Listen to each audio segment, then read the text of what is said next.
बिस्मिल्लाहिर्रहमानिर्रहीम। अल्लाहुम्मा सल्लि अला मुहम्मदिन व अला आलि मुहम्मदिन व बारिक वसल्लिम। ये आपकी स्क्रीन पर जो दिखाई दे रहा है, ये क्वार्टरली एग्जाम का क्वेश्चन पेपर है। पास कॉलेजेस में इसको मिड टर्म वन भी कहते हैं। क्वार्टरली को मिड टर्म वन कहते हैं। चाहे मिड टर्म वन हो या क्वार्टरली एग्जाम हो, उसका ये क्वेश्चन पेपर है। इंशाल्लाह एज इट इज यही क्वेश्चन पेपर आएगा। हाँ, हर बिट में क्वेश्चंस ऊपर नीचे हो सकते हैं, लेकिन आएगा यही क्वेश्चन पेपर।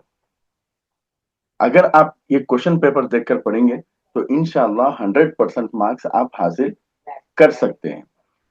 और इंशाल्लाह हम ये क्वेश्चन पेपर बिट वाइज पढ़ेंगे। कितने बिट है? टोटल 15 बिट्स है। हर बिट अलग अलग आंसर के साथ पढ़ेंगे। इंशाल्लाह इसी पेपर में हम आंसर के साथ भी पढ़ेंगे कि कौन से बिट में कौन सा क्वेश्चन आएगा और उस क्वेश्चन का आंसर क्या होगा।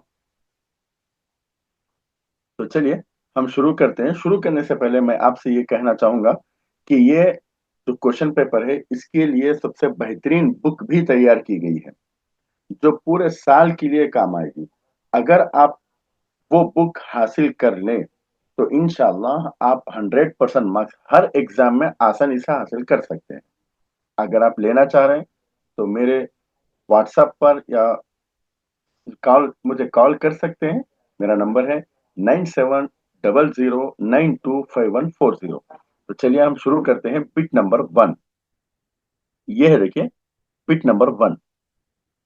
अकमिल अल अबियात वशरहुमा। और ये कितने मार्क्स की है? 4 मार्क्स की है। ठीक है। Complete the following verses and explain, attempt any one. यहाँ पे देखिए अकमिल बैतैन अत्तालियन वशरहुमा, complete the following two verses and explain them. यहाँ पर कुछ वर्सेस लिखे हुए होंगे, पोम के वर्सेस या अशार लिखे हुए होंगे जो इनकम्प्लीट रहेंगे, कंप्लीट नहीं होंगे। वो उन इनकम्प्लीट वर्सेस को आप कंप्लीट करना है। ये फर्स्ट पोएम है। ठीक है। इंशाल्लाह अभी हम आंसर के साथ भी पढ़ेंगे। मैं सिर्फ अभी क्वेश्चन समझा रहा हूं। उसके बाद देखिए ये है सेकेंड, यानी बिट नंबर वन में ये दो क्वेश्चन आएंगे। ये दो, इन दोनों में से किसी एक का आंसर लिखना है। अल्लाहु फी क़ल्बी डैश डैश वफी शुऊरी, अल्लाहु फी जुहदी डैश डैश वफी ताबीरी। सेकंड वन ये है, देखिए कम या अबी लका डैश डैश वकम लका मिन असरी, अंतल्लज़ी डैश डैश मुंदु सिगरी। इन इनकम्प्लीट वर्सेस को आप कंप्लीट करना है। तो चलिए अब हम आंसर भी मालूम करेंगे कि इसका आंसर क्या है। अच्छा, एक बात याद रखें, इसको सिर्फ कंप्लीट करना नहीं है।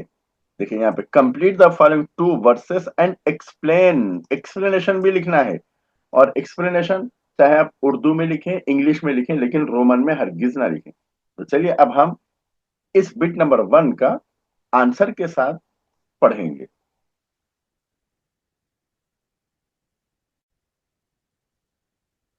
ये है आपके स्क्रीन पर वही क्वेश्चन पेपर, क्वार्टरली और मिड टर्म वन का क्वेश्चन पेपर है। ये अरबिक अरबिक का है। ठीक है। वही क्वेश्चन पेपर है लेकिन आंसर के साथ है ये। देखिए ये तो वही क्वेश्चन है जो अभी हम पढ़े थे। यहाँ पे आंसर है, देखिए ये आंसर है। इसको कंप्लीट किया, यहाँ पे कंप्लीट है। देखिए वो वर्सेस, अल्लाहु फी क़ल्बी व फी ज़मीरी, अल्लाहु फी हिस्सी व फी शऊरी, अल्लाहु फी जुहदी व फी सुरूरी, अल्लाहु फी समती व फी ताबीरी। ये आपको लिखना है, ये आंसर है। इस वजह से गुजारिश ये है कि आप सबसे पहले एक एक लाइन को 10 टाइम लिखें। ये 10 टाइम, उसके बाद फिर ये सेकेंड लाइन 10 टाइम, फिर ये, उसके बाद लास्ट लाइन। इस तरह अगर आप 10 टाइम लिखेंगे तो इंशाल्लाह आपको एग्जाम में लिखने में आसानी होगी। फिर उसका ये एक्सप्लेनेशन है। एक्सप्लेनेशन चाहे आप उर्दू में लिखें या इंग्लिश में लिखें, लेकिन रोमन में हरगिज ना लिखें, रोमन में नहीं लिखना है। ये अशार हमें सिखाते हैं कि अल्लाह ताला हम हमेशा हमारे साथ है और हमारे बारे में हर चीज जानता है। वो हमारे एहसासात, ख्यालात, बातों और आमाल से पूरी तरह वाकिफ है। अल्लाह ताला हमारी कोशिशों में हमारी रहनुमाई करता है, हमारे कामों में हमारी मदद करता है और हमें खुशियों से नवाजता है। ये अशार हमें याद दिलाते हैं कि हम हर वक्त अल्लाह को याद रखें, उस पर भरोसा करें और उसकी हिदायत के मुताबिक जिंदगी गुजारें। उसके बाद ये जो पोयम है, सेकंड पोयम, उसका आंसर यहाँ पे है। देखिए यहाँ पे, कम या अबी लक मिन यदिन इंदी वकम लक मिन असरी अंत الذي रब्बैतनी वरअयतनी मुंज़ الصغर। आप भी इन वर्सेस को भी 10 टाइम प्रैक्टिस करें, लिखने की कोशिश करें, नोटबुक में 10 टाइम लिखें। इन दी वकम लका मिन असरी, फिर ये वर्ड्स को फिर 10 टाइम लिखें। यहाँ पे उसका एक्सप्लेनेशन है, देखिए। शायर अपने वालिद के लिए मोहब्बत, एहतराम और शुक्रगुजारी का इजहार करता है। वो कहता है कि उसके वालिद ने उस पर बेशुमार एहसानात किए हैं और उसकी जिंदगी पर गहरा असर डाला है। वालिद ने उसकी परवरिश की, उसकी देखभाल की और बचपन ही से उसकी हिफाजत और निगरानी की।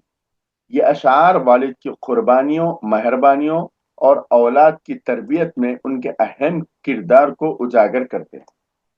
तो ये थी बिट नंबर 1। उसके बाद इंशाल्लाह हम बिट नंबर 2 शुरू करेंगे।